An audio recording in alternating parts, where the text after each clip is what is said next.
राहुरीत कर्डिले कुटुंबाचा विजय. अक्षय कर्डिले आमदार. आईच्या डोळ्यात आनंद अश्रू अनावर.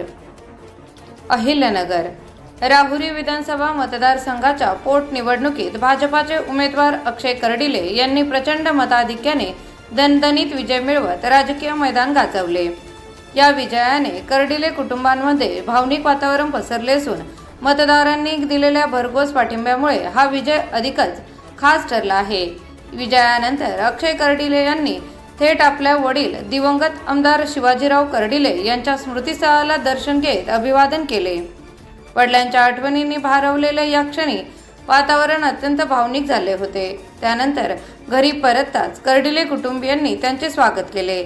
यावेळी सर्वांच्या नजरा खेळल्या त्या त्यांच्या आई अलका कर्डिले यांच्याकडे. मुलाच्या विजयाचा आनंद आणि पतीच्या आठवणींचा भावनिक संगम होताच त्यांच्या डोळ्यातून अश्रू अनावर झाले. कुटुंबातील सदस्यांनी एकमेकांना मिठी मारत हा ऐतिहासिक क्षण साजरा केला. राहुरीतील मतदारांनी कर्डिले कुटुंबावर पुन्हा एकदा विश्वास दाखवत अक्षय कर्डिले यांना विधानसभेत पाठवले आहे. या विजयामुळे स्थानिक राजकारणात नवा अध्याय सुरू झाल्याची चर्चा रंगू लागली आहे. देणारच होते अक्षयला जागा त्यांची, पण आज त्यांनी सगळी जागा अक्षयला खुर्चीत देऊन टाकली. तर सगळ्यांना लय आनंद झाला, समाधान. साहेबांची सुद्धा लय आनंद झाला. साहेब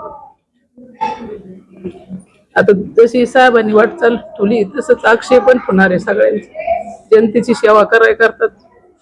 साहेबांनी अक्षयला खुर्ची दिली.